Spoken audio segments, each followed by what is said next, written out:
A elite do regime nazista está diante do mundo. Hoje, perante a história, acusamos esses homens de transformar a guerra em um instrumento de extermínio em massa, de dizimar civis inocentes, de saques brutais e de violência sistemática. Este é o julgamento que marcou a humanidade, Nuremberg. Nos cinemas a partir do dia 2 de março. Amigos, olhem só que coincidência, exatamente 77 anos atrás, neste mesmo dia, o Tribunal Militar Internacional de Nuremberg atingia seu ápice. O processo mais crucial do século XX, onde os maiores criminosos de guerra foram finalmente levados à justiça. E agora, o diretor Nikolai Lebedel traz às telas a Nuremberg, um filme que reconstrói com maestria aqueles dias históricos. Com trilha sonora assinada por um dos maiores gênios da música, Eduard Artemiev, a produção mergulha fundo nos bastidores desse evento que mudou o curso da justiça global. Quem poderia interpretar o promotor soviético Roman Rudenko, figura central nesse tribunal, se não Sergei Bizrukov? A escolha é tão óbvia quanto necessária. E não é à toa que, ano após ano, especialmente quando nos aproximamos do 9 de maio, o processo de Nuremberg volta à tona. A mídia se enche de debates, novas versões surgem, documentos antes ocultos vêm à luz. Desta vez, porém, decidimos nos adiantar e explorar esse tema com a profundidade que ele merece. Hoje, em plena era da informação, pode parecer que tudo sobre Nuremberg já foi dito. Afinal, quem não sabe dos horrores cometidos pelos nazistas? Mas aqui está o detalhe que poucas pessoas param para refletir: aqueles crimes não foram atos isolados de loucura, e sim uma engrenagem perfeitamente azeitada, uma linha de produção da morte.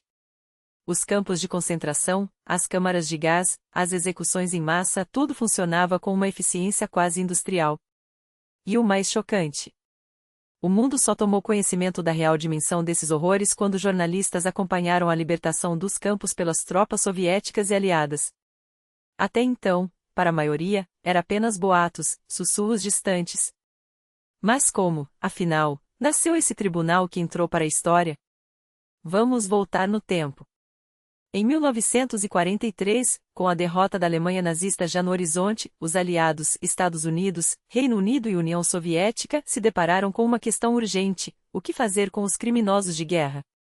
As evidências se acumulavam: vilas incineradas, provas de tortura, saques de museus, a devastação da Polônia, da França. Era impossível ignorar. Foi então que, em 30 de outubro daquele ano, assinaram a Declaração de Moscou, o primeiro documento a estabelecer, formalmente, que aqueles responsáveis pelos crimes responderiam perante a justiça. Aqui começa uma disputa fascinante e pouco conhecida. Cada nação tinha sua própria visão sobre como deveria ser a punição. Os americanos defendiam execuções sumárias, fuzilamento ou forca, sem delongas. Churchill, por sua vez, considerava a forca demasiado cruel e preferia o pelotão de fuzilamento. Já Stalin era ainda mais direto: para que perder tempo com julgamentos? Os nazistas deveriam ser executados sem processo, pois seus crimes já estavam mais do que comprovados.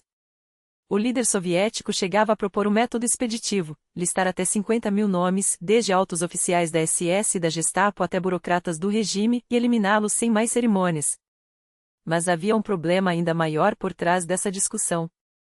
Um julgamento público traria à tona verdades inconvenientes: a cumplicidade de empresas americanas que financiaram e equiparam o Terceiro Reich, o Acordo de Munique que entregou a Checoslováquia a Hitler, o Pacto Molotov-Ribbentrop entre o URSS e a Alemanha. Os aliados temiam que, ao abrir as portas daquele tribunal, suas próprias sombras viessem à luz.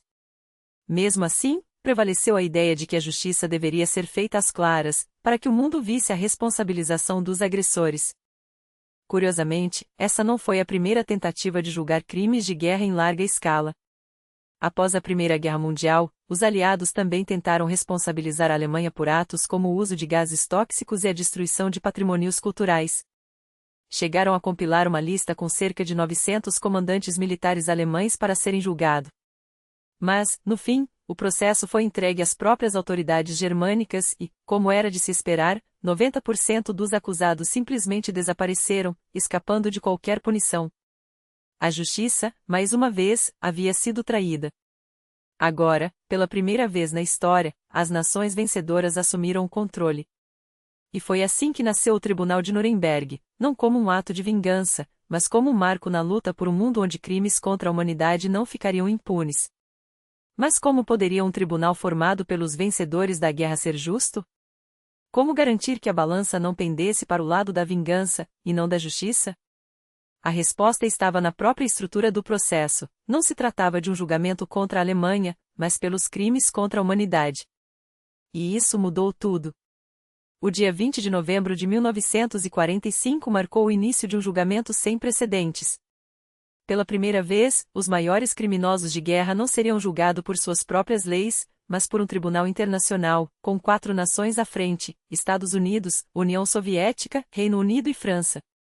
4 potências, 4 visões do mundo, 4 feridas abertas pela guerra e, ainda assim, um único objetivo: estabelecer que alguns crimes são tão monstruosos que transcendem fronteiras, ideologias e até mesmo a própria guerra. As acusações eram claras e devastadoras: conspiração para dominar o mundo, um crime não apenas contra nações, mas contra a própria ordem global, crimes de guerra, desde massacres até a escravização de populações inteiras, crimes contra a humanidade, um conceito revolucionário, que pela primeira vez colocava no banco dos réus não apenas atos isolados, mas um sistema projetado para exterminar pessoas por quem eram, e não pelo que faziam. E, por fim, o mais ousado de todos, a criminalização de organizações inteiras. Não eram apenas indivíduos no banco dos réus. Era a máquina nazista em si, o Partido Nacional Socialista, a SS, a Gestapo, a Wehrmacht, o Reichsbahn, o governo alemão.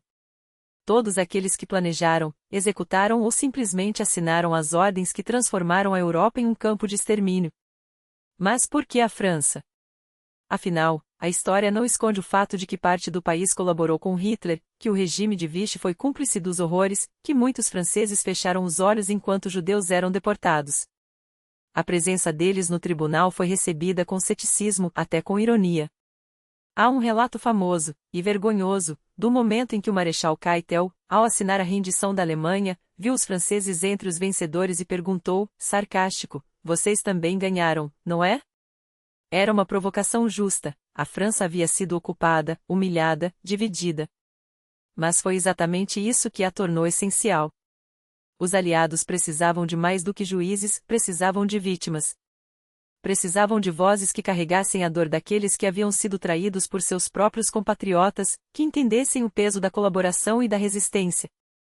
Jugoslávia, com Tito e seu movimento comunista em ascensão, foi descartada sem cerimônia. Os ocidentais não queriam dar espaço a um aliado que já flertava com Stalin. A França, porém, tinha algo que nenhum outro país podia oferecer: Charles de Gaulle. Um símbolo de resistência inquebrantável, um homem que havia desafiado a ocupação nazista enquanto seu próprio país se rendia. E, mais importante, uma equipe de promotores formada por aqueles que haviam lutado na clandestinidade, que conheciam o custo da traição porque a haviam enfrentado em suas próprias ruas. Assim, o tribunal tomou forma. À frente, o juiz britânico Geoffrey Lawrence, com a autoridade serena de quem carregava o peso da lei.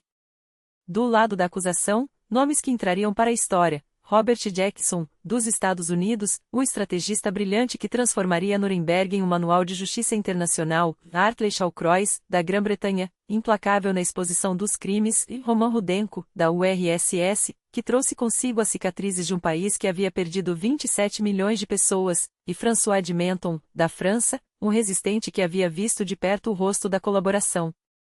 E os réus? Ah, os réus! Eles receberam algo que muitos não esperavam: o direito à defesa. Um gesto que, sozinho, já desmontava a acusação de que Nuremberg era um teatro de vingança. Mas aqui começou o primeiro grande impasse: os nazistas recusaram os advogados oferecidos pelos aliados. Como podem nos julgar e, ao mesmo tempo, nos defender? Ironizou Göring, como se a justiça fosse um jogo de cartas marcadas. Ele sabia, como todos sabiam, que aquele processo não era um duelo entre iguais, era o julgamento de um sistema que havia declarado guerra à própria humanidade. E então veio o desafio maior: quem, na Alemanha, ousaria defender os monstros? Advogados alemães se recusavam. Não por medo dos aliados, mas pelo que isso significaria para suas vidas. Defender Göring não era como ganhar um caso corporativo ou uma disputa familiar, era carregar uma mancha indelével, um estigma que perseguiria suas carreiras, suas famílias, seus nomes. Advogado de nazistas não era um título, era uma sentença. O tribunal teve que garantir imunidade, prometer que aqueles que aceitassem a tarefa não seriam perseguidos depois. Mesmo assim, muitos desistiram. No fim, a defesa foi montada como um quebra-cabeça de lealdades e conveniências. Alguns réus já tinham seus próprios advogados, outros recrutaram através de contatos familiares ou antigos companheiros de partido. Mas todos, sem exceção, tiveram representação. Porque Nuremberg não era sobre vingança, era sobre provar que até os piores criminosos mereciam um julgamento justo. Era sobre mostrar ao mundo que, depois do abismo, ainda havia espaço para a lei. E quem estava no banco dos réus? Os arquitetos do horror. Hitler, o grande ausente, havia escapado com um tiro na cabeça, deixando para trás um continente em ruínas. Heinrich Himmler, o engenheiro da SS, o homem que transformou o extermínio em uma burocracia eficiente, médico, pai de família, e um dos maiores assassinos da história. Joseph Goebbels, o mestre da propaganda, que preferiu envenenar os próprios filhos a vê-los crescer em um mundo sem o nazismo. Martin Bormann, o braço direito de Hitler, que desapareceu como uma sombra. Heinrich Müller, o chefe da Gestapo, cujo paradeiro ainda hoje é um mistério sinistro. Eles eram os rostos da impunidade. Mas não os únicos. Porque enquanto Nuremberg se preparava para julgar os que estavam ali, outros já estavam fugindo. As Anhatlines, rotas de fuga organizadas por simpáticos ao regime, levavam nazistas para a Espanha de Franco, para o Portugal de Salazar, para a Argentina de Perón. Lá, homens como Mengele, o anjo da morte de Auschwitz, viveriam décadas sob novas identidades, enquanto suas vítimas apodreciam em valas comuns. Mas em Nuremberg, a justiça não olharia para trás. Pela primeira vez, o mundo ouviria palavras como genocídio ou um crime tão monstruoso que precisava de um nome próprio. Pela primeira vez, os sobreviventes dos campos, os resistentes, os soldados que libertaram Dachau e Buchenwald teriam voz. E pela primeira vez, os algozes seriam forçados a encarar não apenas seus juízes, mas a história. Porque Nuremberg não era apenas um julgamento. Era um aviso, nunca mais. E agora, quem ocupava aquele banco dos réus? Não qualquer um. Não meros executores de ordens, mas os arquitetos do horror, os estrategistas da morte, os homens que transformaram a Europa em um matadouro. À frente deles, como um troféu macabro da justiça, sentava-se Hermann Göring, o número 2 do regime, o Reichsmarschall, comandante supremo da Luftwaffe. O homem que, com suas mãos gordurentas e seu sorriso cínico, orquestrou o bombardeio de cidades, a escravização de nações e a máquina de guerra que ceifou milhões. Göring não era um mero soldado, era o cérebro que calculava quantos judeus poderiam ser esmagados em um vagão de trem, quantos prisioneiros morreriam construindo suas fábricas de armas. E ali, diante dos juízes, ele ainda tentava se passar por um estadista, como se suas medalhas pudessem apagar o cheiro de carne queimada que impregnava suas roupas. Ao seu lado, Rudolf Hess, o eterno enigma. O homem que, em plena guerra, voou sozinho para a Escócia em uma missão tão absurda que até hoje ninguém sabe se foi loucura ou traição. Mas não importa, antes disso, ele foi o braço direito de Hitler, o guardião dos segredos mais sombrios do partido. Mesmo preso pelos britânicos, sua sombra ainda pairava sobre Nuremberg. Porque Hess não era apenas um prisioneiro, era prova de que o mal não precisa de coerência, basta ter um líder disposto a assinar ordens de extermínio. E então havia Joachim von Ribbentrop, o diplomata cujas mãos, sempre enluvadas, apertavam as de Stalin enquanto planejava a invasão da URSS. O homem que transformou a política externa alemã em um jogo de xadrez onde as peças eram países e o tabuleiro, um continente em chamas.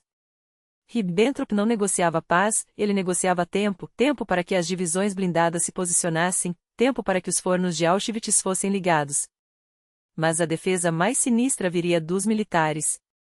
Wilhelm Keitel, o chefe do alto comando das Forças Armadas, olhava para os juízes com ar de superioridade: nós só seguimos ordens. Guerra é guerra. Como se obedecer cegamente a comandos para fuzilar civis, queimar aldeias e deixar prisioneiros morrerem de fome fosse um ato de lealdade e não de cumplicidade.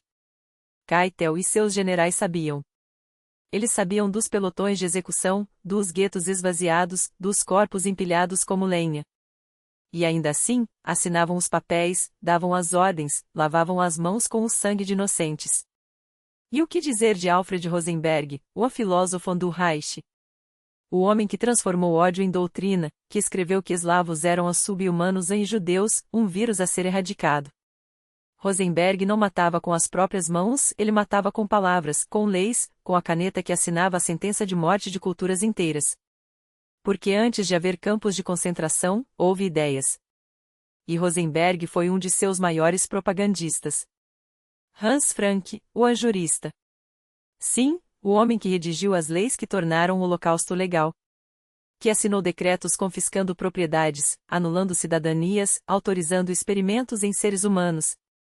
Frank não era um carrasco, era pior, era o advogado do genocídio, o burocrata que transformou o assassinato em rotina administrativa. E quando confrontado com os documentos que provavam sua culpa, ele chorou. Como se lágrimas pudessem lavar a tinta dos decretos que condenaram milhões à morte. E então havia Julius Streicher, o monstro que não precisava de uniformes para ser terrível. O editor do Der Stürmer, o jornal que cuspia veneno antissemita em cada edição, que transformava crianças judias em alvos, que clamava por linchamentos nas páginas que eram lidas em cada esquina da Alemanha. Streicher não comandava exércitos e ele envenenava mentes. E quando subiu ao banco dos réus, não mostrou remorso, sorriu, como se ainda acreditasse que o mundo lhe devesse algo. Walter Funk, o economista da escravidão. O homem que calculava quantos prisioneiros de guerra morreriam de exaustão nas fábricas antes de serem substituídos. Que transformou corpos em moeda de troca, vidas em estatísticas de produção. Funk não falava em balas, falava em eficiência, em recursos humanos. Porque para ele, um judeu morto em Auschwitz era apenas um custo operacional a menos. E os almirantes? Karl Dönitz, o sucessor de Hitler, que ordenou que submarinos afundassem navios de refugiados. Erich Heider, que planejou a guerra naval como um jogo, onde cada torpedo lançado era mais um passo rumo ao abismo. Eles não se importavam com as vidas que se perdiam no mar, afinal, para eles, a guerra era apenas uma questão de números. Baldur von Schirach, o fanático que criou as juventudes hitleristas, que transformou crianças em soldados, que ensinou uma geração a marchar rumo à própria destruição. Franz Saukel, o carrasco da mão de obra escrava, que arrastava homens, mulheres e crianças de suas casas para trabalharem até a morte. Alfred Jodo, o estrategista que desenhou os planos de invasão da Polônia, da França, da URSS, cada linha em seus mapas era uma sentença de morte para milhares. E Albert Speer, o arquiteto. Speer. O homem que projetou os palácios do Reich, que sonhou com uma Berlim monumental e que, quando conveniente, fingiu não saber que seus canteiros de obras eram alimentados por sangue. Speer não era apenas um artista, era um cúmplice. Porque cada tijolo de seus edifícios foi assentado por mãos escravizadas, cada coluna erguida sobre ossos. Constantin von Neurath, o diplomata que pavimentou o caminho para a guerra. Arthur Seyss-Inquart, o carrasco da Áustria e da Holanda, que implantou campos de concentração como se fossem colônias de férias. Franz von Papen, o político que abriu as portas do poder para Hitler e depois lavou as mãos como Pôncio Pilatos. E finalmente, Hans Fritzsche, a voz de Hitler. O homem que, 2 vezes por semana, entrava nas casas dos alemães pelo rádio para justificar a guerra, para demonizar os judeus, para transformar o ódio em patriotismo. Fritzsche não atirava, não assinava ordens, ele era muito mais perigoso, era o ventríloco do Führer, o pregador que convencia mães a entregarem seus filhos para morrerem em nome de uma causa podre. Muitos duvidavam que esse tribunal pudesse funcionar. Como julgar crimes tão imensos? Como provar o que parecia inimaginável? Onde estavam os documentos, as ordens escritas, as provas que não podiam ser negadas? Era aí que a história falava mais alto. Porque o Terceiro Reich, em sua arrogância, havia deixado um rastro de papel. E cada memorando, cada telegrama, cada ordem assinada era uma confissão. E aqui entra a ironia mais cruel da história: os próprios carrascos alemães foram seus melhores arquivistas. Não por acaso, não por descuido, mas por uma obsessão doentia pela burocracia. Cada assassinato em massa, cada campo de extermínio, cada experimento sádico foi registrado com a precisão de um contabilista metódico. Literalmente tonéis de documentos foram desenterrados, resgatados de minas abandonadas, dragados de lagos onde os nazistas tentaram afogar suas confissões. E o que esses papéis revelavam? Não apenas números frios, mas relatórios que gelavam a alma.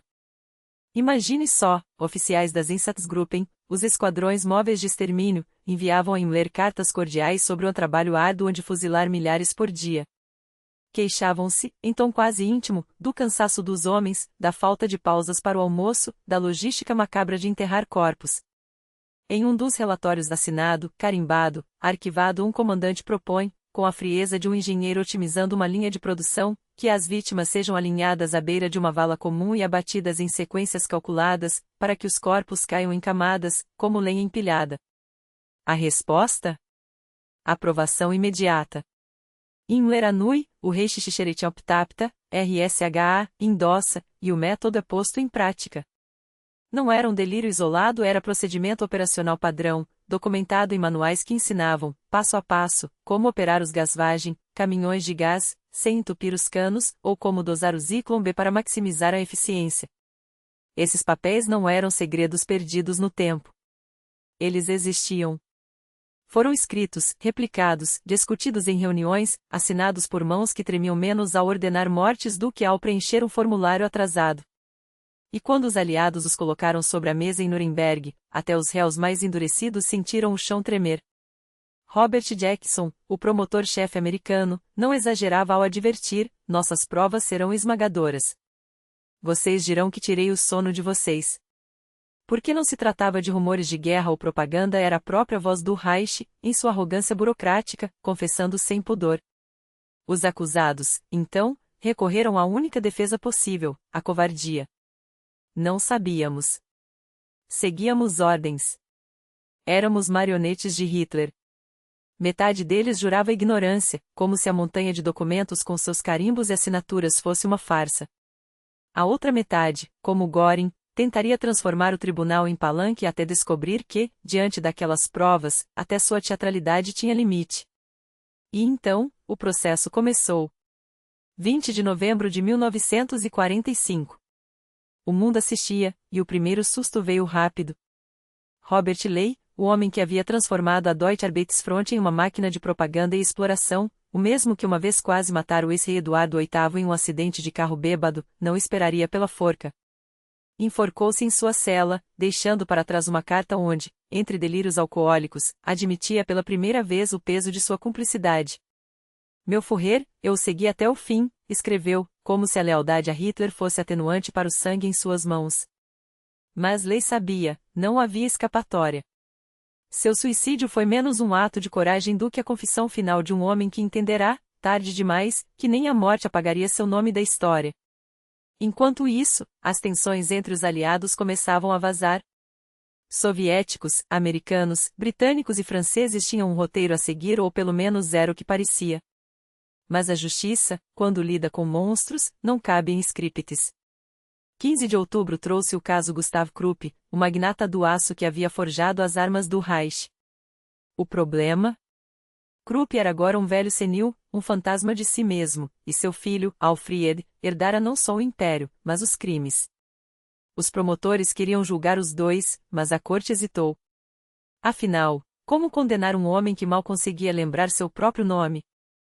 No fim, Krupp escapou não por inocência, mas pela conveniência de um sistema que ainda calculava até onde podia empurrar a justiça sem quebrar a fachada de civilidade. E então veio 16 de outubro, e com ele, os Kukriniks, os caricaturistas soviéticos que, com traços afiados como facas, transformavam o tribunal em um espetáculo de horror e ironia.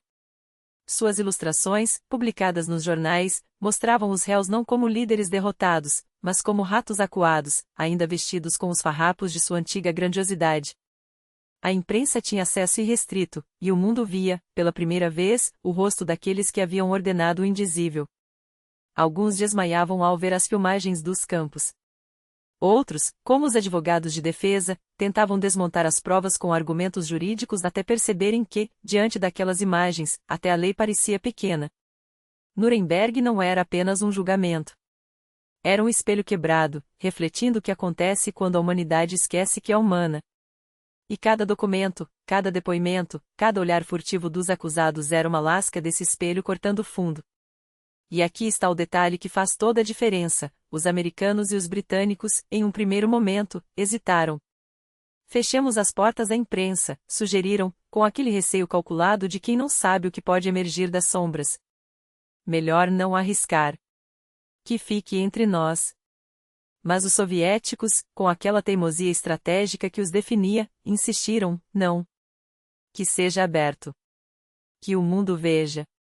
Que a verdade seja um espetáculo e que o espetáculo seja uma faca. E assim, as câmeras rodaram. Os jornalistas inundaram as galerias. O tribunal de Nuremberg virou palco, e o palco, um ringue onde a história seria julgada não apenas pelos juízes, mas por cada par de olhos que ousasse fitá-lo. E os olhos vieram. Não só as esposas dos acusados, pálidas e de mãos trêmulas, mas a cidade inteira ou o que restava dela. Nuremberg era escombros. Um campo arrasado onde crianças catavam pontas de cigarro para revender no mercado negro, onde o frio mordia os ossos e a fome era uma presença constante, tão real quanto as paredes carbonizadas. E no entanto, eles vinham. Não por curiosidade mórbida, não apenas por vingança, mas porque ali, naquele salão, algo maior do que lhes estava sendo decidido: a memória. O que seria lembrado? O que seria apagado? Os aliados, é claro, viviam em outra realidade. Enquanto a população local se arrastava entre ruínas, os promotores, juízes e oficiais de inteligência dividiam vilas reformadas, jantavam no Grand Hotel, aquele oásis de absurda normalidade onde, após dias de depoimentos arrasadores, britânicos reclamavam da falta de uísque e lordes ingleses mandavam enviar garrafas às suas próprias custas. Como se pode sobreviver a isto sem um gole, justificavam, enquanto lá fora, do lado de fora da bolha de cristal, a Alemanha sangrava. Não havia hipocrisia nisso, apenas a crua necessidade de esquecer, por algumas horas, que o mundo lá fora era um pesadelo acordado. Até que, em 21 de novembro, Göring abriu a boca. Ele não precisava dizer muito. Bastaria um sim ou a não à acusação. Mas Göring, o mestre da retórica, o homem que transformava mentiras em sinfonias, não resistiu. Falamos de crimes de guerra, não é? Começou, com aquele sorriso que ainda conseguia ser afiado mesmo atrás das grades. Então me digam, e Dresden? E Hiroshima? E Nagasaki? Vamos falar disso também, ou só do que convém? Por um instante, o tribunal gelou. Ele tinha razão não sobre a moral, mas sobre o método. A guerra não era um jogo limpo, e os aliados sabiam disso. Mas não era aquele o processo em questão. Responda à pergunta, cortou o juiz. Você se declara culpado ou inocente? Göring, pela primeira vez, foi silenciado. Não por falta de palavras, mas porque, naquele momento, percebeu que até sua eloquência tinha limites. Depois veio Ribbentrop, o diplomata que tropeçava nas próprias desculpas. Éramos sombras de Hitler, murmurou, como se isso fosse uma defesa e não uma confissão de covardia. A estratégia estava clara: reduzir-se a fantoches, a homens pequenos demitidos de sua própria humanidade. Não tivemos escolha. Como se a história fosse escrita por mãos alheias. E então chegou Julius Streicher, o fanático. O homem que transformou o ódio em indústria com Der Stürmer, que cuspia antissemitismo como outros respiravam. Este tribunal é uma farsa do judaísmo internacional, berrou, apontando para os juízes, para os promotores, como se enxergasse uma conspiração em cada olho que o fitava. Não terei um julgamento justo. O tribunal, impassível, o mandou de volta ao banco. No dia seguinte, tentou outra cartada: sou louco. Mas a loucura, quando conveniente, é apenas outra máscara. E o tribunal não comprou. Enquanto isso, em Munique, quase por milagre, um tesouro foi resgatado do lixo: 9 milhões de fichas da NSDAP. Nomes, cargos, filiações, toda a máquina nazista, jogada fora como entulho, como se alguém tivesse tentado apagar a história com as próprias mãos. Arquivistas, aqueles heróis anônimos, trabalhavam em condições inumanas: 1 tonelada de documentos, 700 pessoas para decifrá-los, classificar cada prova, cada assinatura que poderia condenar. Era um trabalho de Sísifo, mas necessário. Porque a justiça, quando chega, não é feita só de discursos, é feita de papel, tinta e a teimosia dos que se recusam a deixar o passado apodrecer no esquecimento. E então, em novembro, o processo mergulhou nos primeiros passos do nazismo, a anexação da Áustria. Os depoimentos revelavam não um império, mas uma farsa grotesca. Göring, mais uma vez no centro, descrevia como os austríacos se renderam por vontade própria, como os nazistas locais corriam para garantir seus lugares ao sol. As galerias, que antes riam dos absurdos, emudeceram quando as provas dos campos começaram a ser exibidas. Não havia mais graça em lembrar. Até que, no dia 29, os americanos apresentaram o filme dos campos de concentração. Ninguém riu depois disso. E então, as imagens começaram a desfilarem diante dos olhos atônitos do tribunal. Montanhas de corpos esqueléticos, empilhados como lenha em valas comuns. Fornos crematórios ainda quentes, com cinzas humanas grudadas nas paredes. Câmaras de gás com arranhões nas portas, marcas deixadas por unhas de mães que, nos últimos segundos de vida, tentaram proteger os filhos do veneno. Dachau. Buchenwald. Majdanek. Os nomes soavam como golpes de martelo no silêncio da sala. Não havia mais espaço para ironia, nem para o cinismo que até então havia servido de escudo contra o horror. Até os algozes, sentados no banco dos réus, desviavam o olhar. Os soviéticos, que não se contentavam em apenas exibir o horror, anunciaram seu próprio filme, uma produção meticulosa, quase cirúrgica, que seria apresentada em fevereiro do ano seguinte. Não seria apenas mais um documento, seria uma bomba. Porque não bastava mostrar os corpos, era preciso mostrar como aqueles corpos haviam sido transformados em sabão, como a pele humana havia sido esticada para encadernar relatórios burocráticos ou revestir abajures. Os números 1000, 10.000, 1.000.000 eram abstratos, frios. Mas a ideia de que a pele de uma criança poderia virar um objeto de escritório? Isso não era estatística. Era uma faca cravada na consciência de cada pessoa naquela sala. E os soviéticos sabiam disso. Enquanto o tribunal ainda se recuperava do impacto, a defesa de Rudolf Hess tentou um último artifício, declará-lo louco. O homem que fora o braço direito de Hitler, o arquiteto da ascensão nazista, o homem que voara sozinho para a Inglaterra em uma missão desesperada para selar uma aliança contra a União Soviética, aquele mesmo ex agora olhava para o vazio, como se sua própria memória tivesse sido apagada. Não reconhecia ninguém. Não respondia às perguntas. Falava em delírio sobre envenenamento, sobre como seu corpo havia se adaptado ao veneno que, segundo ele, os carcereiros colocavam em sua comida todos os dias. Os médicos o examinaram. Concluíram, sim, ele era estranho. Sim, seu comportamento era errático. Mas não, ele não era louco. Pelo menos, não o suficiente para escapar. E assim, eis o homem que quase havia mudado o curso da guerra com sua traição solitária, que passará anos preso em Londres enquanto o Reich desabava, que agora se agarrava à insânia como último refúgio, seria julgado pelos mesmos crimes que ajudara a arquitetar. Condenado à prisão perpétua, sobreviveria a quase todos os seus companheiros de banco dos réus, morrendo apenas em 1987, aos 93 anos, no presídio de Sandow. Um longo tempo para um homem que jurava estar sendo envenenado diariamente. Um longo tempo para um sistema que, ironicamente, lhe garantirá mais anos de vida do que muitas de suas vítimas tiveram. Mas dezembro de 1945 reservava mais surpresas. Göring, sempre o mestre da manipulação, concedeu uma entrevista detalhada a Neue Zeitung, que logo seria reproduzida pelo The New York Times.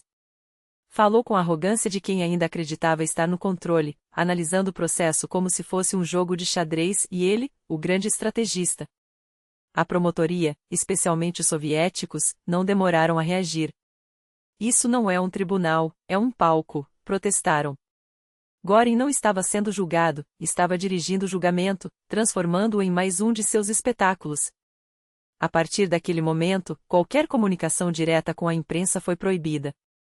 Os réus só poderiam se expressar por meio de seus advogados, sob rigorosa censura. O processo não seria um reality show nazista. E então, no dia 8 de dezembro, o Grand Hotel, aquele mesmo símbolo de opulência que abrigara os algozes em seus momentos de lazer, virou palco de um crime que abalaria ainda mais as já frágeis relações entre os aliados. Um soldado do Exército Vermelho, o motorista Buben, foi executado com um tiro na cabeça enquanto aguardava no carro por seu superior, Mikhail Lichatshow, um oficial do NKVD. As versões se multiplicaram. Teria sido um ex-nazista disfarçado? Um agente provocador tentando semear a discórdia? O fato é que, horas depois, pilotos soviéticos foram detidos ao pousar em Nuremberg sem autorização, alimentando ainda mais as suspeitas de um complô para desestabilizar o tribunal. Rudenko, o procurador-chefe soviético, protestou veementemente. Os pilotos foram soltos, mas o dano já estava feito. As tensões, que até então haviam sido contidas por uma frágil cortesia diplomática, agora escorriam por entre as rachaduras. E então, no dia 11, veio o plano nazista, outra documentação arrasadora, desta vez montada a partir dos próprios arquivos militares alemães. Não eram imagens de campos. Eram planos. Mapas de invasão. Ordens assinadas. Reuniões filmadas onde a solução final era discutida com a mesma frialdade com que se debatia um contrato comercial. A máquina de guerra nazista, desmontada peça por peça, revelava-se não como um surto de loucura coletiva, mas como um projeto meticuloso, calculado, industrializado. Ninguém poderia mais fingir não saber. E então, diante dos olhos do mundo, não restava mais sombra de dúvida, não se tratava de atos isolados, de delírios momentâneos ou de uma violência sem método.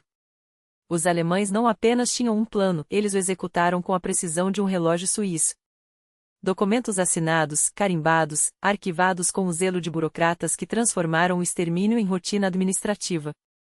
A Europa deveria ser conquistada. Os eslavos, aniquilados. Não como subproduto da guerra, mas como objetivo central, calculado em reuniões onde se discutiam cotas de mortes como se fossem metas de produção industrial. E como se o horror já não bastasse, os tribunais de Nuremberg foram inundados por provas que ultrapassavam até mesmo a capacidade humana de assimilar.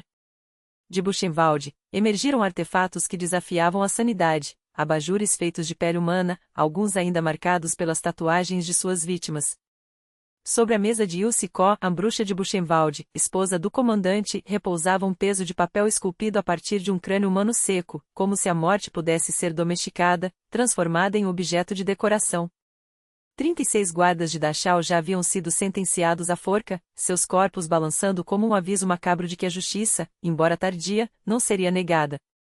Mas a justiça também tinha seus limites. Enquanto Ilse Koch apodrecia na prisão, morreria aos 67 anos, depois de décadas entre grades, a esposa de outro comandante nazista voltava para casa, para fritar Sanitzels como se nada tivesse acontecido enquanto, nos campos, ela se deliciava com os presentes antipele humana que o marido lhe oferecia, exigindo que fossem tatuados, porque, afinal, pele lisa era tão comum. Os sobreviventes de Dachau testemunharam, não era apenas crueldade, era arte. Uma perversão meticulosa, onde sádicos com uniforme brincavam de deuses sobre vidas quebradas.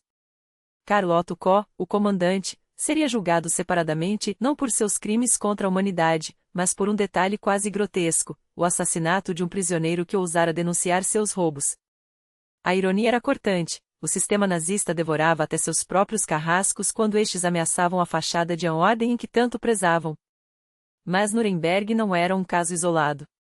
Enquanto o mundo tinha os olhos fixos naqueles bancos de réus, dezenas de outros processos corriam em silêncio nas zonas de ocupação aliadas. Na zona americana, tribunais menores julgavam os chefes dos Einsatzgruppen, os médicos que transformavam corpos em cobaias, os juízes que condenavam à morte por crimes inventados. Porque a máquina nazista não funcionava sozinha. Não eram apenas Hitler e sua corte de monstros, eram milhares de burocratas, policiais, soldados, civis que assinavam papéis, viravam as costas, aplaudiam. A cumplicidade era coletiva. E agora, a justiça tentava, ainda que de forma imperfeita, alcançar cada um deles. Em dezembro, as acusações se expandiram, não bastava julgar indivíduos. Era preciso condenar as instituições. A SS, a SA, a Gestapo, o Partido Nazista e até mesmo o governo do Reich foram arrastados para o banco dos réus como organizações criminosas. E entre os ausentes, dois nomes ecoavam como fantasmas: Martin Bormann, o braço direito de Hitler, o homem que assinava ordens com a mesma indiferença com que outros assinavam recibos. Seu paradeiro era um mistério. Visto pela última vez em Berlim, em maio de 1945, agarrado ao blindado de um tanque enquanto as tropas soviéticas fechavam o cerco. Uma explosão. Corpos carbonizados. Um deles, vestido com o uniforme de um alto oficial, foi identificado como Bormann até que a evidência se perdeu, e o mistério persistiu por décadas. Só nos anos 1970, durante escavações em Berlim, fragmentos de ossos e uma ampola de cianeto quebrada entre os dentes confirmariam, sim, era ele. O homem que ajudou a orquestrar o Holocausto havia escolhido o veneno antes que a justiça o alcançasse. E então havia Heinrich Miller, o chefão da Gestapo. O homem que assinava ordens de tortura como se fossem memorandos. Que desapareceu sem deixar rastro, como fumaça.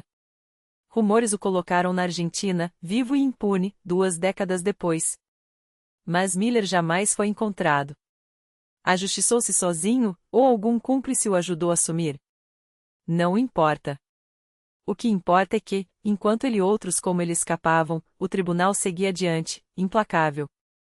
Até que, em 3 de janeiro de 1946, o processo explodiu nas manchetes do mundo. Otto Lendor, chefe de um Einsatzgruppe na URSS, subiu ao banco das testemunhas. E o que lhe revelou não era apenas um depoimento, era um mapa do inferno. Pela primeira vez, documentos secretos detalhavam as execuções em massa nos territórios soviéticos, Bielorrússia, Ucrânia, as florestas onde milhares eram fuzilados e jogados em valas comuns. Partisans enforcados. Aldeias inteiras queimadas. Corpos empilhados como lenha. E o pior, tudo havia sido filmado. Não por acaso, não por descuido, por orgulho. Soldados nazistas registravam seus crimes em película, como troféus, para exibir depois, entre risadas e taças de vinho, como quem mostra fotos de uma caçada. A reação global foi de horror puro. Porque, pela primeira vez, o mundo via não apenas números, mas rostos. Não apenas relatórios, mas imagens. E essas imagens não mentiam, mostravam homens, mulheres e crianças sendo assassinados em série, com a mesma eficiência com que se abate gado. A propaganda nazista, que tanto se gabava de sua superioridade cultural, revelava-se o que sempre foi, uma fachada para cobrir a barbárie mais primitiva. E então, em 8 de janeiro, um livro foi apresentado como prova, Mein Kampf. Não como um manifesto político, mas como um plano de guerra. Página por página, Hitler havia descrito, anos antes, o que viria a ser o Holocausto. E agora, aquele texto se tornava a base para algo maior, o banimento de toda a simbologia nazista. Suásticas, saudações, hinos, estátuas, nada poderia sobreviver. Porque aquelas ideias não eram apenas perigosas. Eram contagiosas.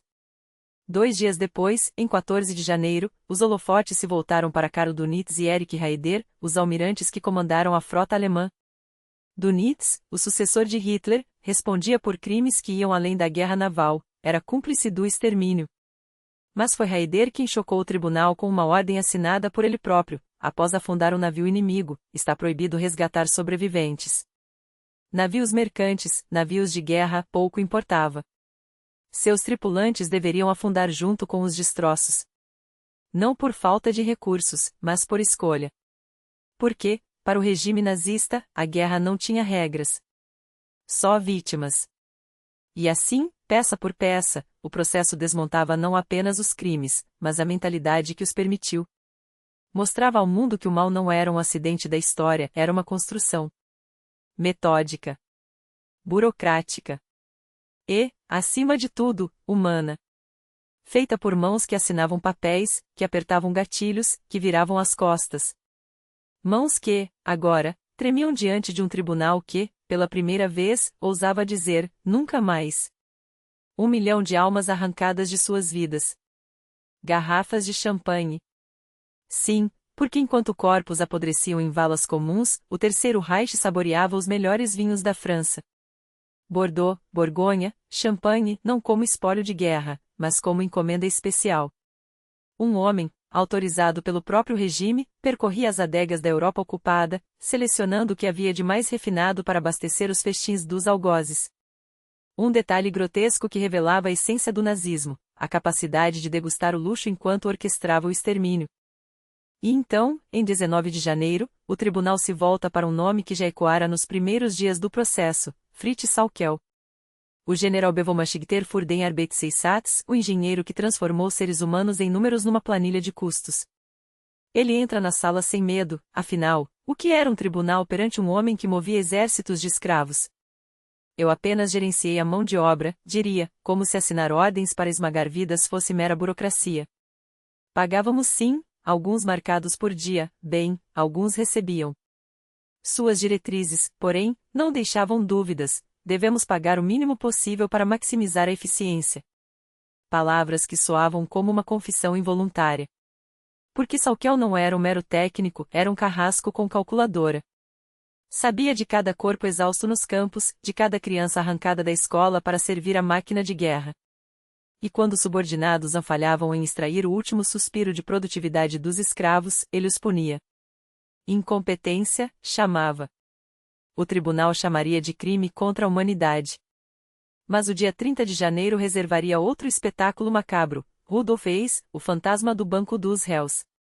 Por semanas, seu olhar vazio percorrera a sala sem reconhecer ninguém, como se seu espírito já tivesse sido julgado por forças mais sombrias. Até que, de repente, dispensa seu advogado. Defenderei a mim mesmo, anuncia. O despertar de Hess não era um sinal de lucidez, era o delírio de um homem que ainda acreditava no mito da invencibilidade nazista. Enquanto isso, as provas se acumulavam contra outro arquiteto do horror, Albert Speer, o gênio que ergueu monumentos para um império de pesadelo. Speer era a materialização do romantismo fascista, colunas imensas, estátuas colossais, a grandiosidade que esmagava o indivíduo. Seu currículo: o Estádio Olímpico de Berlim, planejado para eternizar a supremacia ariana. Sua obra-prima: o pavilhão alemão na Exposição Internacional de 1937, uma fortaleza de pedra erguida para esmagar simbolicamente o pavilhão soviético, coroada por uma águia que brandia a suástica como um troféu. Os trabalhadores e caucasianos pisoteando a Alemanha, zombavam os jornais sobre a escultura soviética. Speer respondeu com pedra e ódio. Agora, diante dos juízes, ele se faz de vítima. 80 milhões de alemães foram envenenados pela propaganda. Não podíamos resistir. Como se a arquitetura do terror fosse um acidente, como se suas plantas baixas não tivessem sido desenhadas com sangue. Mas sua desculpa esfarinhava diante de um fato inegável: ele sabia. Sabia dos campos, dos fornos, das cidades reduzidas a escombros. E, pior, colaborou. Até que, em 8 de fevereiro, o processo é sacudido por uma voz que não pedia permissão para ecoar: Roman Rudenko, o procurador-chefe soviético.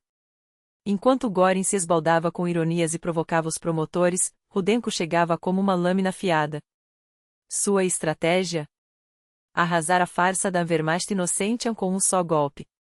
Os advogados alemães riam: provar que planejavam invadir a URSS? Ridículo! O Marechal Paulus está morto, todos sabem disso. Rudenko sorri. Ele está vivo. E estará aqui, em 27 minutos. O tribunal explode em murmúrios. 27 minutos. Era impossível. Paulus, o comandante capturado em Stalingrado, o símbolo da derrota alemã, estava, segundo a lenda, apodrecendo numa prisão siberiana. Mas quando as portas se abrem, lá está ele, pálido, magro, mas lúcido. E suas palavras são uma sentença. Sim, o plano Barbarossa existia. Hitler o aprovou. Göring participou. A Wehrmacht inteira sabia. Falávamos abertamente em exterminar os eslavos, em conquistar o espaço vital.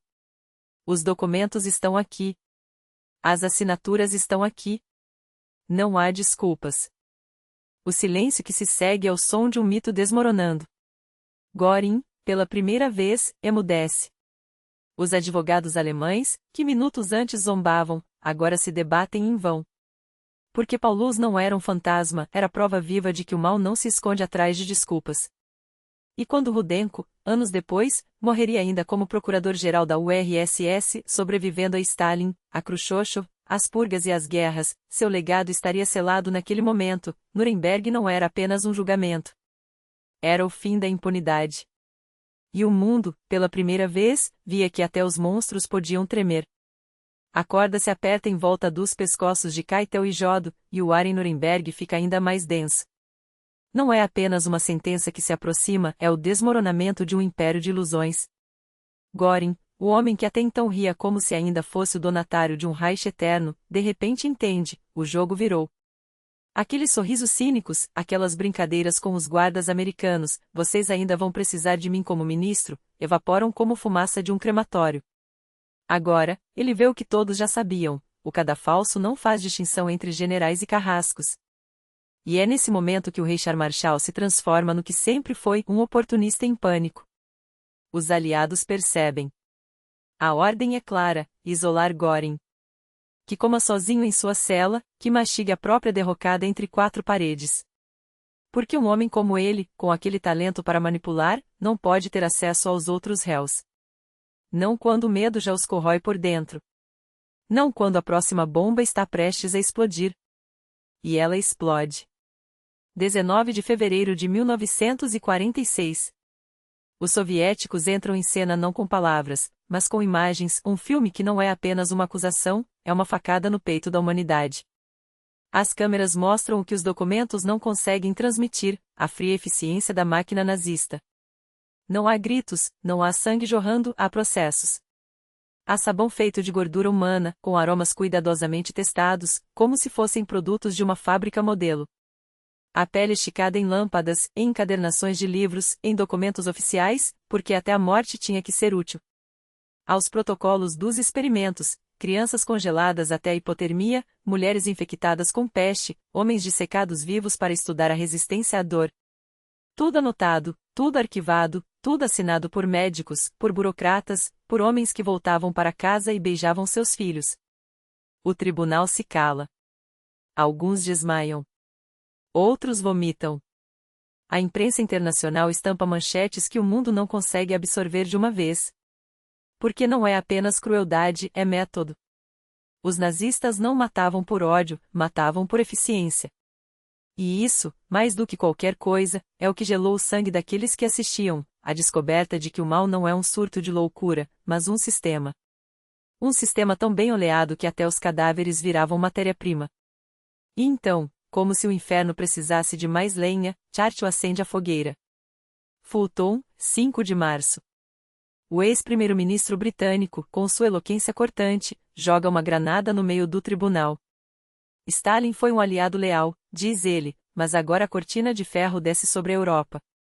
De repente, o que era um julgamento contra o nazismo vira um palco de guerra fria antes da hora. Os soviéticos expandem sua influência, os americanos se arrepiam, e Göring, sempre atento, sussurra para Ribbentrop: eles estão se destruindo. Isso é nossa salvação. Por um instante, parece que o processo pode ruir, que as divisões entre os vencedores vão salvar os vencidos. Mas Jackson e Rudenko não são amadores. 11 de março, uma reunião secreta. Os dois procuradores-chefe, o americano e o soviético, fazem um pacto silencioso. Algumas verdades vão ficar de fora. Os americanos não querem que se fale no financiamento do Terceiro Reich, quem lucrou com a guerra. Os soviéticos não querem que se mexa em Katyn, quem puxou o gatilho. Ambos sabem, há cadáveres que não podem ser exumados, não agora. Não quando o mundo ainda está aprendendo a olhar para os que já estão apodrecendo à luz do dia. E então, Göring sobe ao banco dos réus. À sua frente, não um juiz, mas a história. E ao seu lado, um homem que deveria ser seu maior trunfo, Ellard Milch, o cérebro da Luftwaffe. Só que Milch é um problema. Porque Milch, o gênio da aviação, o arquiteto dos bombardeios sobre Londres, é meio judeu. Sim, o mesmo regime que pregava a pureza ariana tinha em suas fileiras um homem cuja mãe assinou uma declaração falsa, jurando que seu verdadeiro pai era um nobre alemão e não o judeu que a havia criado. Göring, é claro, riu do absurdo: bem, pelo menos agora ele tem sangue azul. Mas a ironia é tão espessa que sufoca. O homem que ajudou a planejar o Holocausto só escapou da própria forca porque seu chefe falsificou sua genealogia. E o pior. Streicher sabia. Júlio Streicher, o editor do Der Stürmer, o fanático que gritava sobre conspirações judias, descobriu a verdade sobre Milch e correu para delatar a Hitler. Como podemos construir um Estado ariano se o braço direito de Göring é um judeu? A resposta de Göring foi típica: na minha Luftwaffe, eu decido quem é judeu. Mas a hipocrisia era grande demais até para o Führer ignorar. E assim, Milch sobreviveu não por mérito, mas porque o sistema que o condenaria precisava dele. Agora, em Nuremberg, ele está ali, defendendo Göring. O mesmo Göring que o protegeu. O mesmo Göring que, em 1944, quando Streicher tentou derrubá-lo novamente, o deixou à mercê da fúria de Hitler. Porque no Terceiro Reich, a lealdade era uma moeda que se gastava rápido. E enquanto Milch fala, enquanto os advogados tecem suas mentiras, uma pergunta paira sobre o tribunal, silenciosa e mortal. Se até os carrascos tinham exceções, o que isso diz sobre o resto de nós? Por trás da fachada de poder monolítico do Terceiro Reich, não havia uma máquina bem oleada, mas um ninho de aranhas onde cada uma devorava a outra em ciclos intermináveis de traição. E se há um exemplo que ilustra isso, é a queda de Julius Streicher, o mesmo que, em 1944, tentou arrastar Milch para o abismo, mas acabou se afogando em suas próprias intrigas. Porque Streicher, o fanático editor do Der Stürmer, não se contentou em reabrir o caso Milch. Não. Ele foi além. Publicou no jornal, em letras garrafais, que Göring, o segundo homem mais poderoso da Alemanha, era um fraude racial. Göring teve uma filha com sua segunda esposa, mas todos sabemos que, depois da lesão na virilha durante o puto da cervejaria, ele tomou pílulas que o deixaram, digamos, incapaz de procriar de maneira natural. Essas crianças. Fruto de tubos de ensaio. E tubos de ensaio não são arianos. Não eram boatos sussurrados em corredores escuros, não eram telegramas anônimos, eram acusações estampadas na primeira página, como um desafio direto ao Reichsmarschall Marshall. Göring, é claro, não o engoliu em seco. A resposta veio na forma de um processo por corrupção, e quando os auditores mergulharam nas finanças de Streicher, o que encontraram? Não era apenas propaganda barata ou discursos inflamados, era um império de desvio de fundos, contas na Suíça, antes mesmo de um offshore virar palavra da moda, coleções de arte roubadas de judeus, enriquecimento às custas do ódio que ele mesmo pregava. Ironias do destino, Göring, o mestre da pilhagem, agora usava as mesmas táticas contra seu algoz. Streicher foi arrancado do poder, humilhado, reduzido a nada. Mais uma vítima da regra não escrita do regime. Quem cavou a cova dos outros, cedo ou tarde cai nela. Enquanto isso, Milch, o judeu útil de Göring, acabou na zona de ocupação americana. Dizem que, ao ser abordado por soldados aliados, ele tergiversou, exibiu suas condecorações de marechal e tentou se passar por vítima. Sou judeu. Göring me protegeu. Como podem acusá-lo de Holocausto, se ele salvou judeus como eu? Uma defesa patética, mas que revelava a essência do sistema. No Terceiro Reich, até os algozes tinham seus bodes expiatórios favoritos. E os americanos, em sua ironia histórica, devolveriam a ele o bastão de marechal 20 anos depois, como se a justiça pudesse ser medida em símbolos vazios. Mas o verdadeiro golpe viria em 15 de abril, quando um homem chamado Rudolf Heuss, não ex, o místico depressivo que voou para a Escócia, mas Heuss, o comandante de Auschwitz, subiu ao estrado. E ali, com uma frialdade que gelou o sangue dos presentes, ele descreveu a fábrica da morte que administrou. Gás cianídrico jogado em câmaras lotadas. Corpos empilhados como lenha. Fornos que não davam conta do ritmo. No começo, atirávamos nos prisioneiros um a um, por trás, enquanto fingiam passar por exame médico. Mas era lento. Ineficiente. A solução: industrializar o extermínio. E quem forneceu o veneno? A IG Farben, o mesmo conglomerado que produzira a aspirina que você tomava para dor de cabeça, os mesmos laboratórios que, sob a marca Bayer, vendiam remédios enquanto suas subsidiárias fabricavam o Zyklon B. Era uma questão de logística, diria Heuss, como se falasse de uma linha de montagem. Precisávamos de um método que acompanhasse a demanda. A demanda por morte em massa. E a indústria alemã, sempre eficiente, atendeu ao chamado. Enquanto isso, fora dos tribunais, em março de 1946, outro símbolo do regime caía, Karl Schoeffer, o geopolítico que havia dado forma ao pesadelo de Hitler. Os eslavos são Untermenschen. O espaço vital do Reich deve se estender até os Urais. Palavras que justificaram invasões, massacres, a aniquilação de povos inteiros. No fim, porém, nem mesmo a teoria que ajudou a construir o monstro pôde salvá-lo. Ao Schoeffer se suicidou, mais um que não suportou o peso do que havia semeado. E então chegou a vez de Göring. 10 dias no banco dos réus, enfrentando o promotor soviético Roman Rudenko, que desfilava documentos, ordens assinadas, provas de que ele não só sabia como aprovava, a limpeza racial, os campos, o saque sistemático.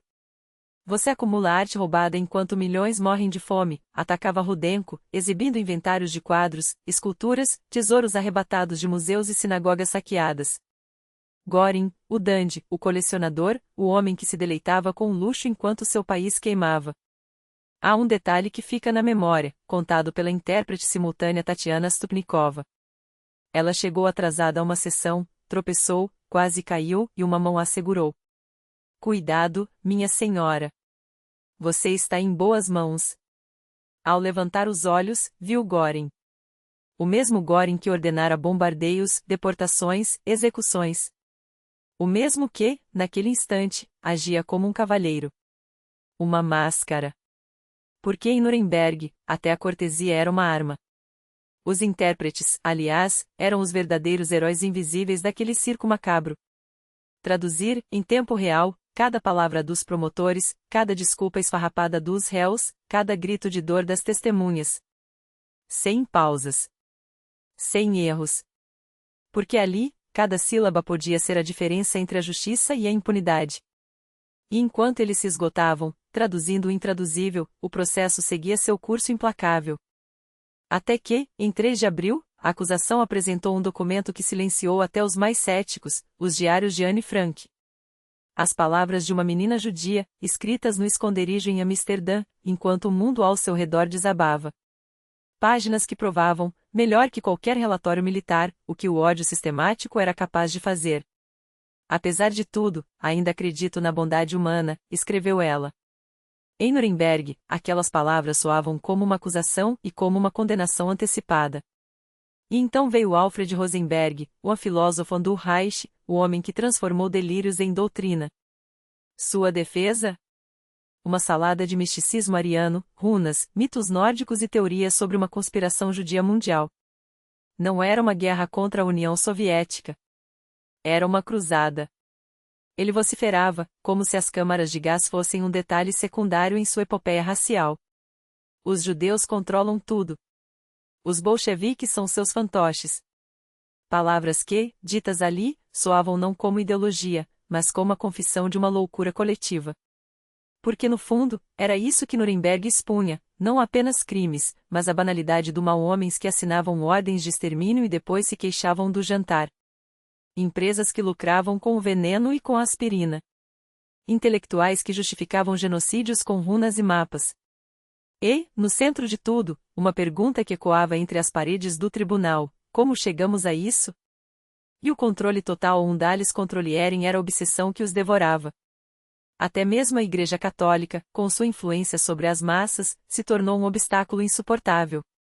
Eles nos roubam o rebanho, rosnavam os nazistas, enquanto perseguiam sacerdotes, fechavam escolas confessionais e transformavam a fé em mais uma ferramenta de submissão. Alfred Rosenberg, o ideólogo cujas teorias racialistas pareciam saídas de um delírio febril, discursou por 1h30 ininterruptas no tribunal um monólogo tão incoerente que até Hermann Göring, o homem que incinerou cidades com um aceno de cabeça, virou-se para um colega e sussurrou, desdenhoso: meu Deus, que idiota!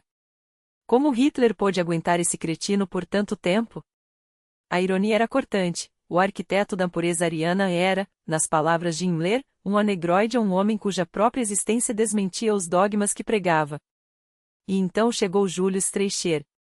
Se Nuremberg fosse um teatro do grotesco, ele seria o palhaço trágico, tão repugnante que até os algozes se afastavam. O editor do Der Stürmer, aquele pasquim que cuspia ódio em manchetes sensacionalistas, era um espectro de si mesmo, um alcoólatra decadente, um viciado em perversões, um homem cujo nome já era sinônimo de depravação muito antes dos julgamentos. Em 1926, havia sido julgado por abuso de menores e absolvido, porque o sistema que deveria condená-lo já estava podre. Todos sabiam. Todos olhavam para o lado. Até que, em Nuremberg, a máscara caiu de vez. Enquanto os promotores listavam suas atrocidades, Streicher ri, desafiador. Isso não é um tribunal, é o Purim, gritou, referindo-se à festa judia que celebra a derrota de um tirano. Vocês estão me enforcando como Amã. Mas ninguém mais ria com ele. Nem mesmo os antigos camaradas, que o tratavam como um lixo humano ou um resquício envergonhado de um regime que, na sua sanha, havia se tornado caricatural. Em maio, a cortina se abriu para Walter Funk, o anquisar da economia de guerra, o homem que administrava o carvão, o aço e como logo ficaria claro os saqueios sistemáticos.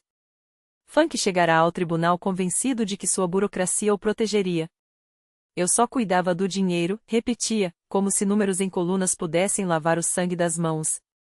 Mas os documentos não mentiam. Contas fantasmagóricas na Reichsbahn, assinadas por um tal Amaques elegeram um nome inventado, um fantasma contábil onde eram depositados os espólios roubados dos judeus, joias arrancadas de dedos inertes, propriedades confiscadas, fortunas extintas em nome da eficiência administrativa. Funk tentava se esquivar, foi Himmler. Foram os SS. Mas as provas o esmagavam. Não era apenas um tecnocrata. Era um cúmplice ativo, um engenheiro da expoliação que transformará o Holocausto em uma operação de balanço patrimonial. E enquanto os réus se debatiam, Nuremberg também se tornava um campo de batalha cultural. Porque o nazismo não era apenas uma máquina de morte, era um espetáculo. Aqueles uniformes impecáveis, desenhados por Hugo Boss, aquelas marchas coreografadas, com tochas iluminando rostos em êxtase, a estética da obediência, onde até o mais banal botão de camisa carregava o peso de uma ideologia. Era atraente. E era perigoso. Tanto que, em maio de 1946, o tribunal emitiu um veredicto histórico, a proibição absoluta da simbologia nazista. Não por acaso. Porque o fascínio pela violência bem vestida não morre com os regimes, ele se metamorfoseia, rasteja pelas frestas da história, ressurge em bandeiras escondidas, em saudações furtivas, em grupos que, décadas depois, ainda sonham com a pureza de um passado que nunca existiu. Paralelamente, a justiça se movia em outras frentes. Na zona britânica, 49 carrascos de Mauthausen, aquele campo onde a crueldade era método e a morte, uma linha de produção, foram enforcados. Na Romênia, Ion Antonescu, o ditador que se gabava de ser o melhor aliado de Hitler, enfrentou o pelotão sem remorsos. Fizemos o que era necessário, declarou, como se o extermínio fosse um ato de gestão pública. Em Praga, Hans Frank, o carrasco da Boêmia, balançou no cadafalso, seu legado de execuções sumárias e saques reduzido a um corpo pendurado, justiça tardia para as vítimas de Lídice. E então, em 22 de maio, uma morte suspeita abalou os corredores do tribunal. Tenente-coronel Zoria, um dos promotores soviéticos, foi encontrado com um tiro na cabeça. Acidente, anunciaram. Limpeza de arma. Mas a versão oficial desmoronou como papel molhado. Décadas depois, sua filha e neta descobririam a verdade nos arquivos. A bala não correspondia à arma, os respingos de sangue no quarto contavam outra história. Zoria fora assassinado. E o motivo? Documentos explosivos que ele carregava, ordens diretas de Stalin, assinadas por Molotov e Vyshinsky, proibindo que dois temas fossem mencionados em Nuremberg: o Pacto Ribbentrop-Molotov, aquele acordo sinistro que dividira a Europa entre Hitler e Stalin como se fosse um butim, e o massacre de Katyn, onde milhares de oficiais poloneses foram executados pela NKVD, um crime que a URSS insistia em atribuir aos nazistas. Ribbentrop, no banco dos réus, não se conteve. Repetiu, palavra por palavra, os termos do pacto, expondo a cumplicidade soviética na eclosão da guerra. Zoria, o homem que deveria silenciá-lo, pagou com a vida. Porque a verdade, em 1946, era uma moeda mais valiosa que o ouro e muito mais perigosa. E assim, em 24 de maio, subiu ao palco Baldur von Chichacha, o alforrer da juventude, o arquiteto de uma geração envenenada. Os promotores exibiram filmes, fotografias, registros, crianças de 10 anos marchando em formação, gritando Heil Hitler, com os punhos erguidos, escolas transformadas em fábricas de fanatismo, a Hitlerjugend, onde a lealdade ao regime era ensinada antes da aritmética. Chichacha, outrora o poeta romântico do movimento, agora se via confrontado com um monstro que ajudara a criar. Eu só queria formar caráter, alegou. Mas as imagens não mentiam. Ali, na tela, estavam os frutos de seu trabalho, adolescentes armados, treinados para matar, para denunciar os próprios pais, para morrer cantando hinos. A juventude alemã não fora educada, fora programada. E o resultado estava nas valas comuns da Europa. Até que, em 28 de junho... Mas se havia um nome que encarnava o veneno da propaganda nazista mais do que qualquer outro, não era apenas Goebbels, era o sistema. E quando o tribunal de Nuremberg se voltou para os arquitetos dessa máquina de mentiras, descobriu-se que a justiça, muitas vezes, tinha limites surpreendentemente estreitos. No dia 28 de junho de 1946, o promotor soviético Roman Rudenko fixou seu olhar em Hans Fritzsch, o homem cuja voz havia ecoado pelos lares alemães como um hino de ódio disfarçado de notícia. Não era Goebbels, este já se escondera na covardia do suicídio, arrastando a família para a morte como último ato de lealdade ao Führer. Mas Fritz estava ali, vivo, a voz que havia envenenado milhões, agora tremendo sob o peso das próprias palavras. Eu só transmitia informações, alegou. Como se a verdade fosse uma mera questão de entonação. Como se as mentiras, quando ditas com a cadência certa, deixassem de ser crimes. E aqui surge a pergunta que corrói a memória histórica: onde estavam os outros? Porque a propaganda não se resumia a um homem, nem mesmo a um ministério. Era uma hidra mil cabeças, mil vozes, mil mãos que imprimiam, filmavam, gritavam. A Deutsche Wochenschau, aquele noticiário semanal que transformava derrotas em triunfos e massacres em heroicas operações militares, tinha um rosto, Harry Giese, o locutor cuja voz vibrava com o andu águia nazista. Ele não foi julgado. Não cumpriu um dia de prisão. Na Nova Alemanha, tornou-se um respeitável profissional da locução, como se suas cordas vocais nunca tivessem servido ao Reich. Morreu em 1991, de velhice, não de vergonha. E os jornais? Ah, os jornais. O Volkscher Beobacher, o órgão oficial do partido, aquele que cuspia ódio em manchetes diárias de seu editor-chefe, Wilhelm Weiss, passou 3 anos atrás das grades. 3 anos por décadas de veneno. O Das Reich, a publicação intelectual de Goebbels, era impresso pela Franzer Verlag, um império editorial que funcionava como braço propagandístico do Estado. Seu diretor, Max Zahmann, antigo camarada de Hitler nas trincheiras da Primeira Guerra, morreu em 1957, sem nunca ter respondido por transformar tinta em balas. Otto Dietrich, chefe da imprensa do Reich, faleceu em 1952, tranquilo. Alfred Hugenberg, cujo conglomerado UFA produzia filmes e notícias como uma fábrica de sonhos distorcidos, morreu em 1951, sem sequer um arrepio de culpa. E então havia ela, Leni Riefenstahl, a cineasta que esculpiu a estética do fascismo em celuloide. Triumph des Willens não era um documentário, era uma missa. Uma liturgia de sombras, bandeiras e corpos em movimento, onde Hitler não era um homem, mas um deus descendo entre mortais. Olímpia, seu hino aos Jogos de 1936, era propaganda disfarçada de arte, onde atletas arianos pareciam esculpidos por Michelangelo, enquanto o mundo aplaudia. Riefenstahl foi julgada. Declaram-na Mittelauferin uma mera simpatizante. Nenhuma prisão. Nenhuma reparação. Ela seguiu fotografando tribos africanas, mergulhando em recifes de coral, vivendo até 2003 como uma artista incompreendida, não como a arquiteta visual do horror. Mas se Riefenstahl era poetisa do regime, Veit Arlan era seu carrasco. Jules Sus, seu filme de 1940, não era cinema, era um manual de ódio. Uma fantasia antissemitica tão grotesca que Goebbels aclamou como exatamente o que precisávamos. Arlan não só sobreviveu como continuou dirigindo na Alemanha pós-guerra. Morreu em 1964, em Capri, respirando o ar puro do Mediterrâneo, enquanto suas vítimas ainda apodreciam em valas comuns. Seu produtor, Karl Ritter, o homem que bancou a Jude Susan e dezenas de outros filmes de propaganda, trabalhou na indústria cinematográfica até 1977. Nenhum deles pagou. Nenhum deles precisou pagar. E assim chegamos ao cerne da farsa, a anistia. Porque em meados dos anos 1950, o mundo havia mudado. A cortina de ferro descia sobre a Europa. Os Estados Unidos, de repente, precisavam de aliados contra a União Soviética. E que melhor aliado do que um alemão antissoviético? Mesmo que esse alemão tivesse, anos antes, supervisionado campos de concentração ou escrito manuais de propaganda. Foi então que a justiça se tornou flexível.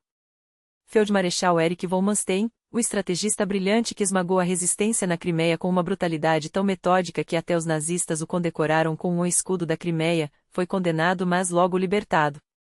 Trabalhou como consultor para o novo exército alemão, a Bundeswehr, como se suas mãos não estivessem manchadas de sangue eslavo.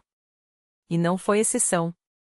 Oficiais da Wehrmacht, propagandistas, burocratas todos foram reabsorvidos pelo sistema. Werner Naumann, o terceiro homem na hierarquia de Goebbels, o cérebro por trás dos livros escolares nazistas e dos jornais que envenenavam crianças, morreu em 1982, depois de uma carreira tranquila na Alemanha Ocidental. Porque no final das contas, a Guerra Fria não era sobre justiça. Era sobre conveniência. E quando os vencedores precisaram de peões, os carrascos de ontem viraram peões de hoje. Os mesmos que haviam gritado a Heil Hitler, agora sussurravam a NATO e capitalismo. Os mesmos que imprimiram ódio agora assinavam contratos. Os mesmos que filmaram a guerra agora filmavam comerciais. A história não os absolveu. Apenas esqueceu.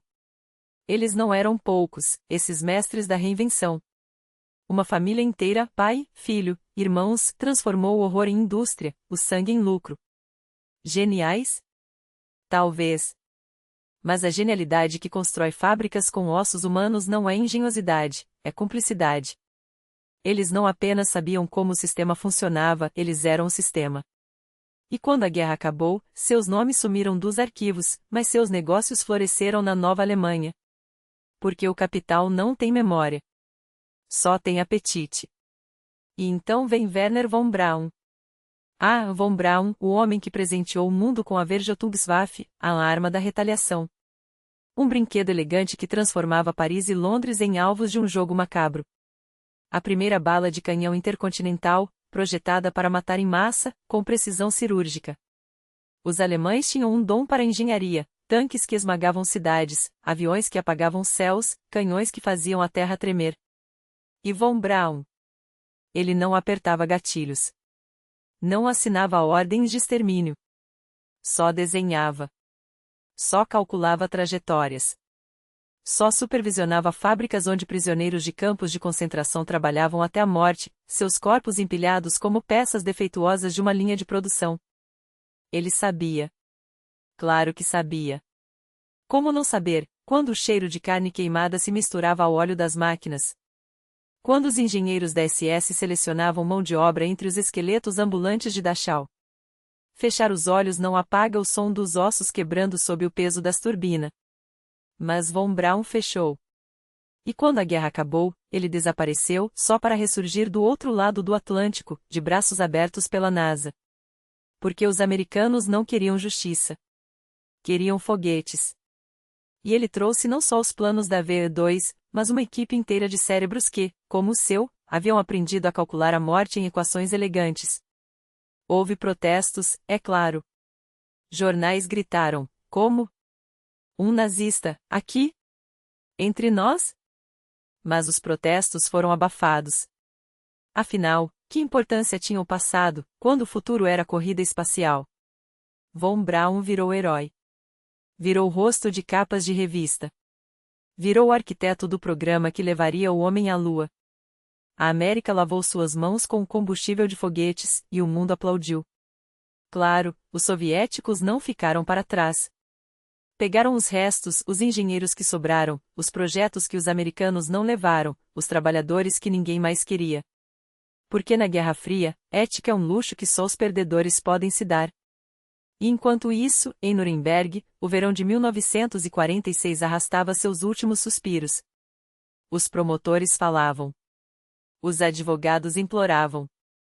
Os réus, em seus últimos discursos, tentavam uma performance derradeira, uns pedindo piedade, outros desafiando o tribunal, alguns até fingindo loucura, como se a insanidade pudesse explicar Auschwitz. Mas o tribunal não comprou o teatro. A hora da sentença chegou. E então, Roman Rudenko tomou a palavra. O promotor soviético não fez um discurso. Ele esculpiu um veredicto em granito. Cada sílaba, uma martelada. Cada pausa, um túmulo sendo cavado. Quando terminou, até os jornalistas, já entediados após meses de depoimentos, entenderam que estavam diante de algo que transcenderia o processo. Não era apenas uma acusação. Era um espelho quebrado diante da humanidade. Entre 30 de setembro e 1º de outubro, as sentenças caíram como guilhotinas. Hermann Göring, o vice-Führer, o homem que transformou a Luftwaffe em máquina de terror, que colecionava arte roubada enquanto cidades ardiam. Enforcado. Ou quase. Ele preferiu o cianeto, numa ironia final, o carrasco que planejava milhares de mortes não suportou a própria. Martin Bormann, o sombra de Hitler, o burocrata do apocalipse, julgado à revelia. Enforcado em absentia, como se o tribunal pudesse matar até a memória dele. Ernst Kaltenbrunner, o chefe da RSHA, o homem que assinava ordens de extermínio entre um café e uma reunião da Interpol, sim, aquele Kaltenbrunner presidiu a Interpol por anos. Enforcado. Joachim von Ribbentrop, o ministro das Relações Exteriores, cujo único talento diplomático era mentir. Enforcado. Wilhelm Keitel, o general que transformou obediência cega em arte. Enforcado. Alfred Rosenberg, o ideólogo que escreveu o Manual do Ódio. Enforcado. Hans Frank, o carniceiro da Polônia, que governava com um sorvete na mão e um pelotão de fuzilamento na outra. Enforcado. Wilhelm Frick, o arquiteto das leis raciais, que tornou a burocracia em máquina de morte. Enforcado. Julius Streicher, o fanático que cuspia veneno em jornais, que sonhava com o extermínio das crianças judias. Enforcado. E antes de morrer, berrou Heil Hitler, como um último ato de desafio patético. Fritz Sauckel, o homem que transformou seres humanos em recursos para a indústria de guerra. Enforcado. Arthur Seyss-Inquart, o carrasco da Áustria, que entregou seu próprio país a Hitler com um sorriso. Enforcado. Alfred Jodo, o estrategista que planejou invasões com a mesma frialdade com que se planeja um jogo de xadrez. Enforcado. Os outros receberam penas menores ou nenhuma pena. Rudolf Hess, o místico do partido, condenado à prisão perpétua, passou décadas em Sandal até se matar, ou ser morto, aos 93 anos, o último prisioneiro de uma guerra que ninguém mais queria lembrar. Albert Speer, o arquiteto que projetou o Reich para durar 1000 anos, cumpriu 20 e saiu para escrever memórias que o pintavam como um nazista arrependido, como se o arrependimento pudesse lavar 12 anos de cumplicidade. Baldur von Schirach, o poeta que radicalizou a juventude hitlerista, pegou 20 anos também. Karl Dönitz, o almirante que afundou navios mercantes sem aviso, levou 10. E então houve as absolvições. Franz von Papen, o aristocrata que abriu as portas do poder para Hitler, saiu livre porque, afinal, ele era bem nascido. Hjalmar Schacht, o mágico das finanças do Reich, também. O dinheiro, afinal, não tem cheiro. E Hans Fritzsch, a voz de Goebbels no rádio, o homem que mentiu para a Alemanha todos os dias por uma década. Livre. Porque, no final, Nuremberg não era sobre justiça. Era sobre teatro. Sobre mostrar ao mundo que os vencedores podiam ser magnânimos. Que a civilização havia triunfado. Até o dia da forca, 16 de outubro, quando os condenados subiram ao cadafalso um por um. Alguns choramingaram. Outros amaldiçoaram. Streicher, arrastado, urinou de medo antes de cair. Göring, o último a ser executado, já estava morto, seu corpo frio, os lábios azuis, a ampola de cianido esmagada entre os dentes. Alguém o ajudou? Um guarda americano subornado? Um advogado compadecido? Ou será que, no fim, até os carrascos têm piedade dos monstros que criaram? Speer, anos depois, escreveria que guardava cianeto escondido na pasta de dentes, por precaução. Mas nunca o usou. Preferiu viver. Preferiu reescrever sua própria história. Porque Nuremberg foi apenas o primeiro ato. A peça nunca terminou. Os arquivos continuaram fechados. Os negócios, abertos. E o mundo, como sempre, preferiu olhar para frente. Afinal, quem quer se lembrar dos fantasmas quando há foguetes para lançar? Mas enquanto os holofotes se apagavam sobre o salão de Nuremberg, nos porões da justiça, a máquina continuava a girar. Não houve apenas um julgamento de Nuremberg. Houve centenas. Pequenos tribunais espalhados pela zona de ocupação americana, onde juízes alemães, os mesmos que haviam aplicado as leis raciais do Reich, agora sentenciavam seus antigos companheiros. Os chefes dos Einsatzgruppen, aqueles que transformaram vilarejos inteiros em valas comuns com um estalar de dedos. Os burocratas que assinavam ordens de deportação entre xícaras de café. Os economistas que calculavam o custo por vida humana como se fosse um item de estoque. Todos eles, um dia, sentaram-se no banco dos réus. E aqui está o detalhe mais cruel: muitos deles sabiam que seriam julgados. Por isso, quando as tropas aliadas avançavam, queimavam arquivos, falsificavam documentos, ensaiavam desculpas. Eu só cumpria ordens. Não sabia do que se tratava. Era outro departamento. A mesma cantilena que ecoaria por décadas, repetida por homens que, na verdade, haviam competido em eficiência para ver quem matava mais rápido, quem economizava mais balas, quem deixava menos testemunhas. A Alemanha precisava se desnazificar. Palavra bonita, não? Como se fosse possível lavar uma nação inteira com água sanitária. Milhões de questionários, comitês de avaliação, processos relâmpago. Alguns perdiam o emprego. Outros, após um curso de reeducação, voltavam aos seus cargos, agora assinando papéis para a democracia que haviam tentado destruir. E os que escapavam? Ah, esses tinham sorte. Ou dinheiro. Ou ambos.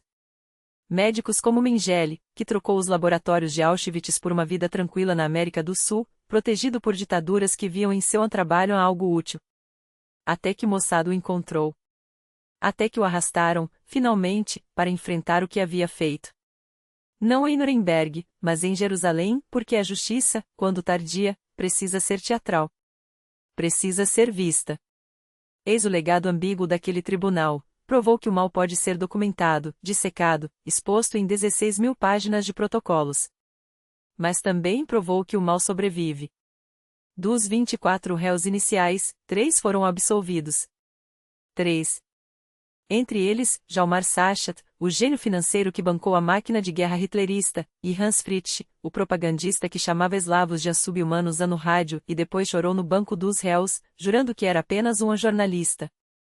Stalin, que sonhava com um veredicto coletivo, culpe todo o povo alemão, ficou furioso. Para ele, Nuremberg havia sido brando. Demasiado legalista. Demasiado ocidental. Ele queria fuzilamentos em massa, não debate sobre jurisprudência. Mas foi justamente essa brandura que mudou tudo. Porque, pela primeira vez, o mundo viu que até o império do horror podia ser julgado por leis, não por vingança. Que um crime contra a humanidade não era apenas uma metáfora, era um conceito jurídico. E que, se você destruísse culturas, apagasse memórias, reduzisse pessoas a cinzas, alguém viria, décadas depois, cobrar a conta. Foi em Nuremberg que nasceram as sementes da Declaração Universal dos Direitos Humanos, das Convenções de Genebra, dos tribunais para a Iugoslávia e Ruanda. Até a Unesco, com suas regras para proteger patrimônios, deve sua existência àqueles documentos que provavam como os nazistas saqueavam museus enquanto queimavam sinagogas. E no entanto, quanto custou essa lição? Quantos Mengeles escaparam? Quantos eixanos viveram até os 90 anos, sorrindo para as câmeras em cadeiras de rodas, como se o tempo fosse uma anistia?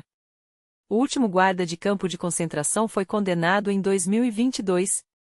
Um homem de 97 anos, levado ao tribunal em Munique como um espectro do passado. A justiça chegou.